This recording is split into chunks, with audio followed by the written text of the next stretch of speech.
Hey there, I hope you're doing well. My name is Adam and today we're going to look at some more Reddit stories. If you enjoy Reddit stories, consider liking, subscribing, and maybe hitting that notification bell too. Let's get started with today's first story. Much love, everyone. Today's first story comes from Bride left me from my brother, but I found her secret letter. I'll call my brother Finn and my ex-fiancée Olivia. So here's what went down about 10 years ago. I had a really rough and embarrassing experience. I was all set to get married to my girlfriend. At the time, we had everything planned out. The venue was booked, guests had arrived, and I was ready to say I do, but then out of nowhere, she ditched me right at the altar. Can you imagine, instead of marrying me, she ran off on what was supposed to be our honeymoon. But she went with another guy named Finn now. Let me tell you about Finn. He was someone she had a crush on since high school, but back then he didn't really notice her. That way, she left me a note explaining all this, saying she used me because being with me helped her stay close to Finn. That's pretty harsh, right? In her note, she did say that at one point she really did love me, that things changed for her after she and Finn ended up spending a night together, and they had a bit too much to drink after that night.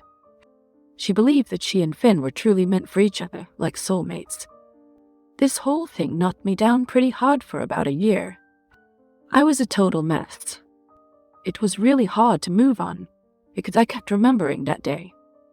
The image of her mom crying as she handed me the note and the shocked and pitying looks from everyone who came to our wedding. Those memories just kept pulling me back every time. I thought I was getting better, but time is a way of healing wounds gradually. I began to heal and put that day behind me. I decided that I wanted nothing to do with Finn, and I cut off all communication with him and her. I haven't spoken to either of them for 10 years now.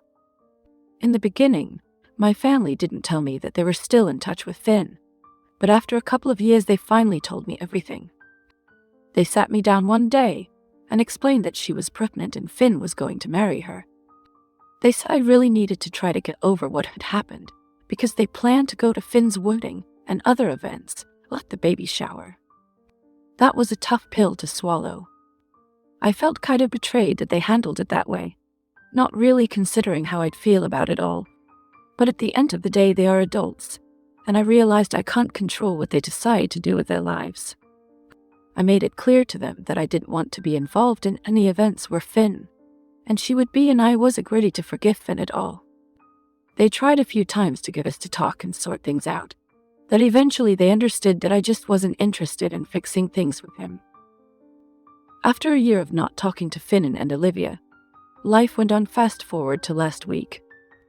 I found out that Finn and Olivia are expecting their 5th child, but things aren't going too well for them. Finn's business went under last September, and Olivia lost her job because the chain she worked for closed down. They ended up with no savings at all out of the blue. My family started dropping hints that my wife and I should help them out, especially for the kids' sake, since we're doing pretty well financially, that my wife was having none of it. She flat out said no and suggested Finn should just get a job after that. We just left a conversation there. A little while later, I got a call from a number I didn't recognize. I had a hunch it might be them, but I picked up anyway. The moment I said hello, Finn and Olivia both started going off on me. They accused me of not being able to move past what Olivia did years ago, and even called me terrible for punishing their kids for their parents' past actions. Then my brother chimed in with a real zinger. He asked how it felt to be the reason their kids might go hungry. I was pretty taken aback, but I stood my ground and told them that their situation was their responsibility, not mine. They didn't take that well at all. They started yelling and crying, so I ended up just hanging up on them. Since then, my family hasn't been too happy with me. They've been calling me all sorts of names, accusing me of taking out my anger on Finn's innocent kids. My wife's advice was pretty straightforward. She said we should tell them to back off, and suggested they should reach into their own pockets if they're so concerned. Now for the top comments. Not the idiot. I love your wife, and I'm getting a tan from her blazing shiny spine. She's right plus.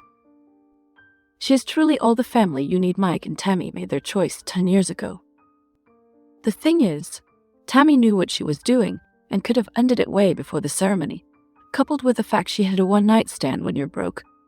It's his culpability that grow cherry on top. They took her honeymoon. I'd have sued for that. I hope you got the ring back or do it for the cost. I love the wife too, and she's crooked, especially about them reaching in their own pockets. But the audacity of Mike and Tammy calling and screaming, let that any high moral ground, is laughable. So block them all and enjoy life with your real family, the hero wife you have, not the idiot, that are complete idiots. If you were asking for someone to help you, you grovel at their feet, not tell them how crappy of a person they are. Secondly, how irresponsible of them to have a fifth child that they cannot support. Sorry about your family mess. I'd say continue not having them in your life, as you have been. If your parents want to help, then that's their choice. You owe your brother nothing. I'm also kind of shocked that they would have the gall to even have the conversation and stop blaming you when they haven't spoken in years.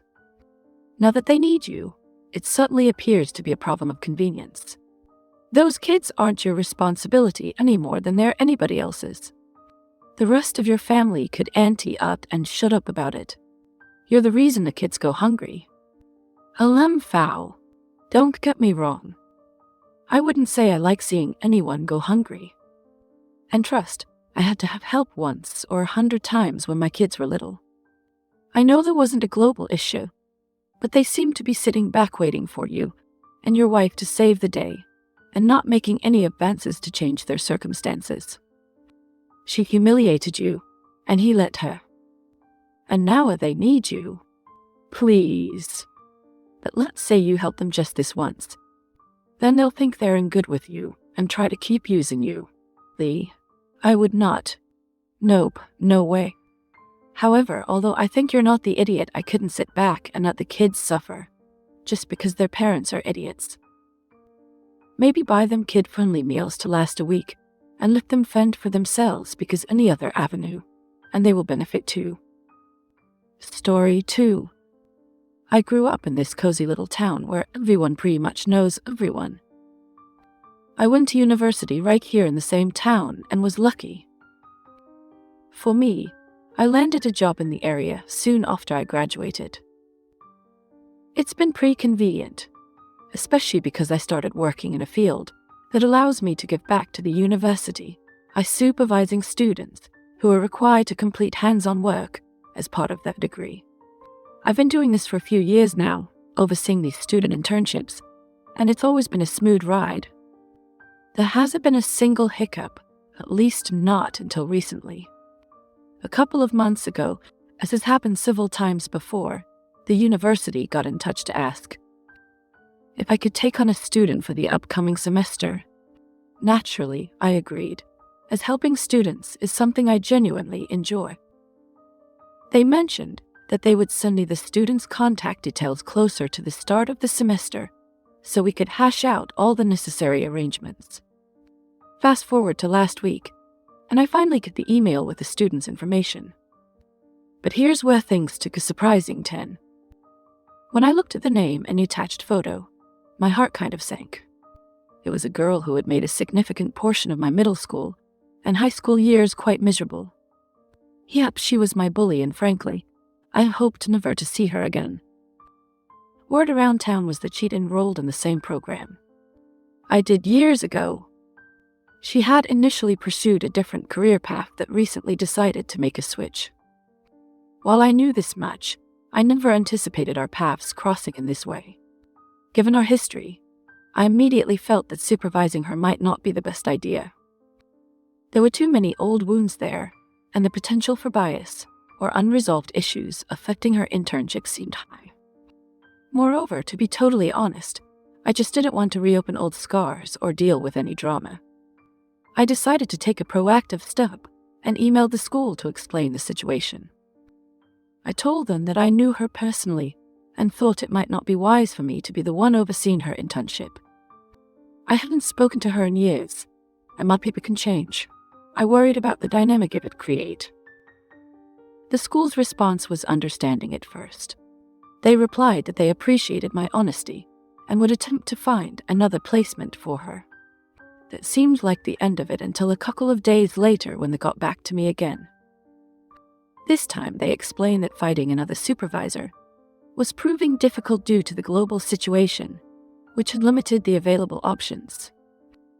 They also mentioned that the student had been informed of the situation and was okay with me supervising her. But I wasn't okay with it. The thought of having to interact with her daily, potentially reliving some of the negative experiences from my past, was too much. So I stood firm in my decision and told the university that I wasn't comfortable supervising her. They needed to know where I stood, and I hoped they'd respect my decision, and that was pretty much the end of the conversation as things stood. I thought the issue was resolved until the student herself took a step that caught me completely off guard. She somehow still had my personal phone number, probably from back in our school days, and decided to use it. She called me out of the blue, which was unsettling to begin with. During the call, she pleaded with me to reconsider my decision.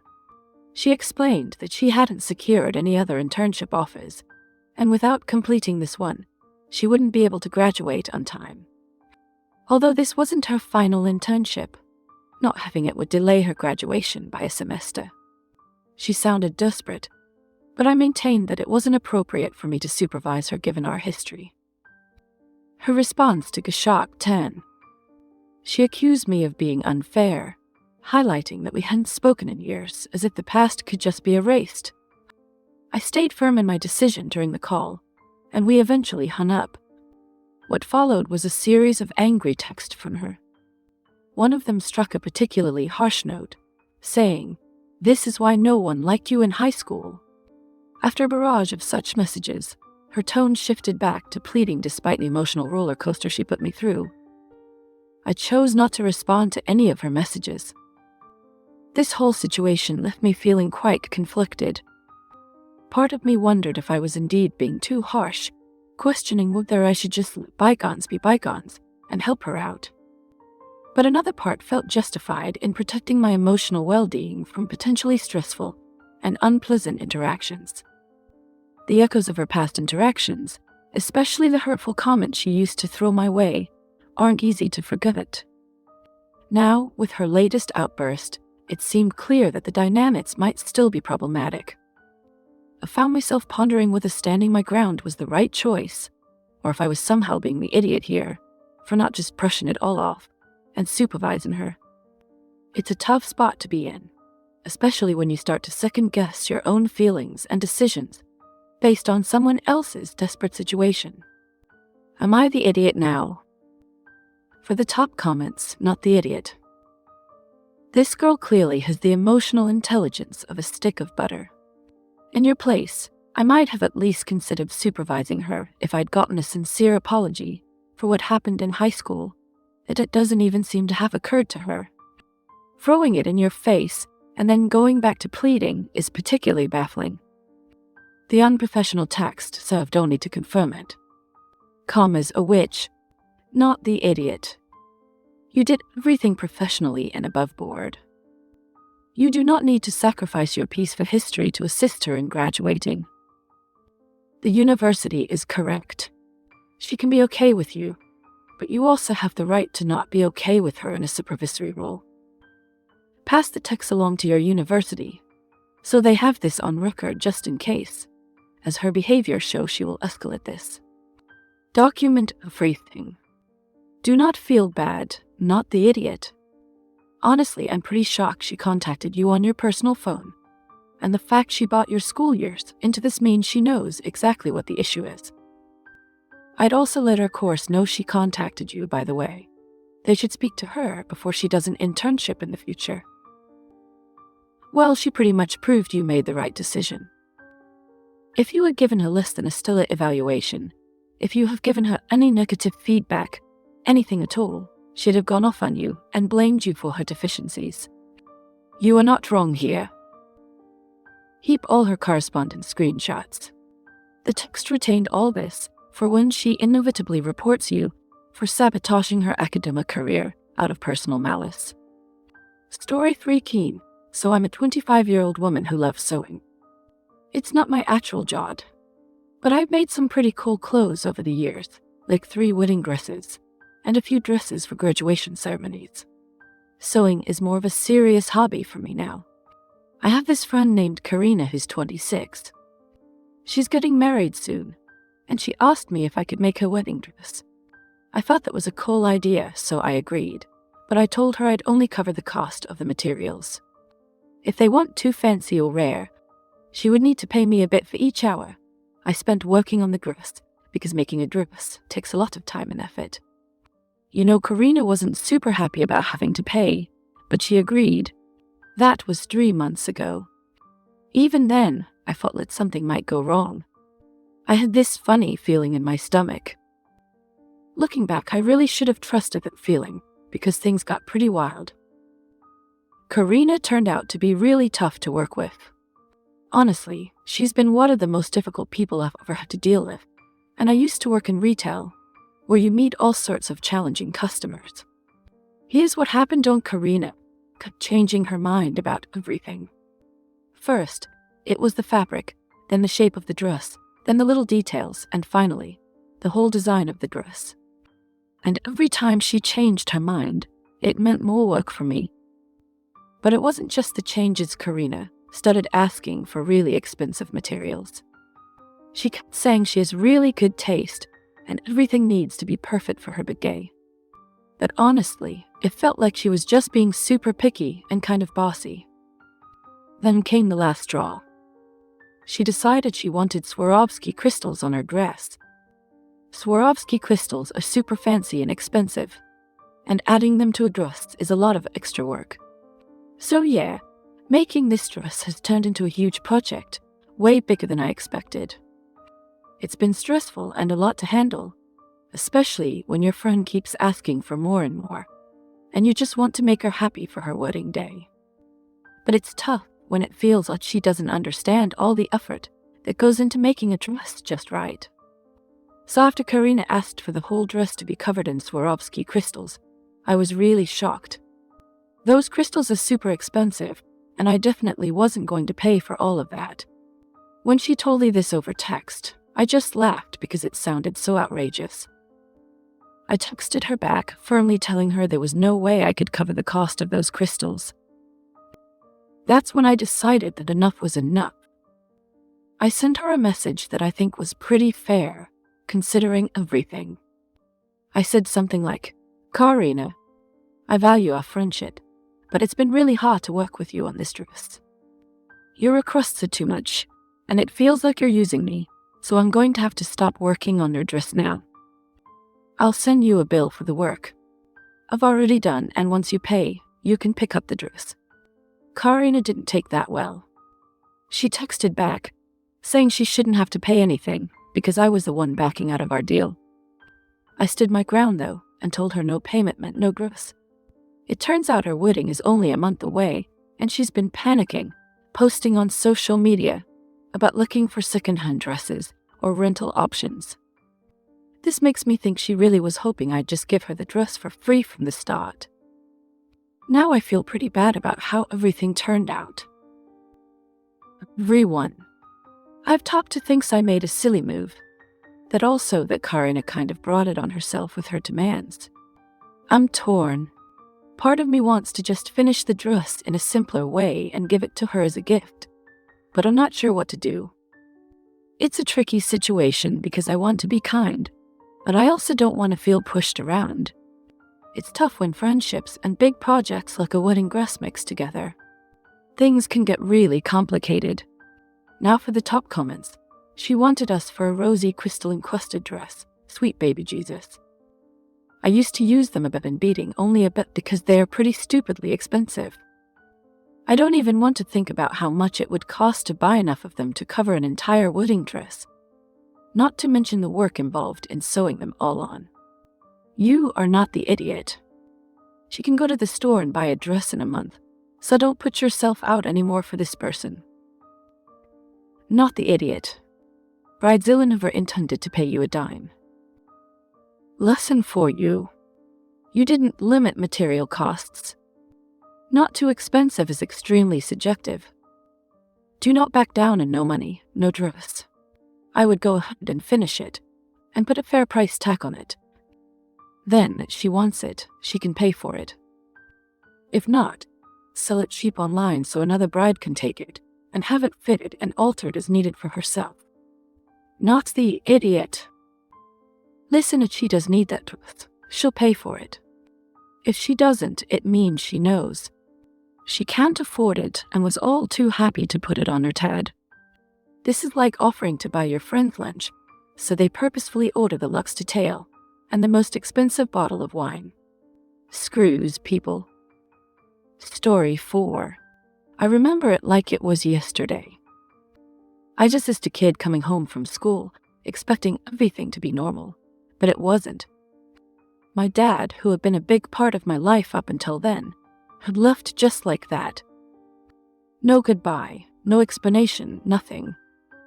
I was left all alone, feeling abandoned and confused. Luckily, my grandma, who was actually my dad's mom, stepped in. She took care of me and helped fill that empty space my dad left. Fast forward to a few weeks ago, my grandma passed away. It was a sad time, and at her funeral, I saw my dad for the first time in 14 years. It was awkward and uncomfortable seeing him after all these years, especially under such sad circumstances. After the funeral, we all gathered to hear what was in my grandma's will. Turns out she left me her property, her house, some land, and a few other things. I was touched that she thought of me. This really upset my dad. He couldn't believe it. He started arguing right there that he deserved the property, because she was his mother first. He said it was unfair that I got everything, and he got nothing. Since then, my dad has been on a mission. He's been contacting me, trying to convince me to give him the property. He keeps saying that I should let him have it now, and he promises he'll leave it to me in his will when he passes away. I didn't agree to this because it didn't feel right. My grandma had made her wishes clear in her will, and if she had wanted him to have her property, she would have written it that way. But it's not just about the property. My dad started spreading rumors in our family. He told everyone that I had somehow tricked my grandma and stolen what rightly belonged to him. He painted a picture of me as someone who was punishing him for leaving us years ago. Because of this, other relatives started reaching out to me. They've been telling me that, no matter what my dad did in the past, I should show respect and care towards him because he's still my father. They talk about filial piety, a belief that, no matter what, children should honor their parents. They say that being kind to him, even if he wasn't kind to me, is what makes a good daughter. These conversations and the constant pressure are really tough to handle. Everyone seems to have an opinion at what I should do, and it feels that they're all siding with him. Without understanding the whole situation, I'm trying to hold on to what I believe is right, but it's getting harder every day with the mounting pressure and the feeling that maybe I'm the one and the wrong here. So that's everything that's been going on. It's a lot to deal with, and I'm still trying to sort through my feelings and decide the best way to handle everything. Am I the idiot now for the top comments? You are not the idiot. You owe your father nothing for walking out on you. You don't even engage with him. Block his number if you have to. If he attempts to confront you in person, walk away. Put all your relatives on blast and tell them that the matter has been decided, that you're keeping the house, and that you will block anyone who attempts to continue discussing the topic. A fire can't burn without oxygen, so starve this issue of all its fuel. Being good to my father, even if he isn't good to me, is what makes a good daughter. Why would you want to be a good daughter in these circumstances? It sounds like you hardly know him. Not the idiot. Stay strong. And by the way, this is not what stealing is, unless you can steal from yourself. I'd be interested in knowing if, in addition to keeping the house, they could report the abandonment to CPS and file for years of child support that are owed. Even if you had suggested that your grandmother disinherit your father for abandoning you, he would not be the idiot. Your grandmother left her house to you because she wanted you to have it. End of story. Your father must have had little contact with your grandmother in the past 14 years. If she raised you and you didn't see him again until the funeral, it means he abandoned his responsibility to you and she ended up taking over. There is zero chance of you inheriting the house when your father dies if he doesn't sell it and squander the money. It'll be left to a love interest or beer buddy or something. Keep your house. The woman who parented you wanted you to have it.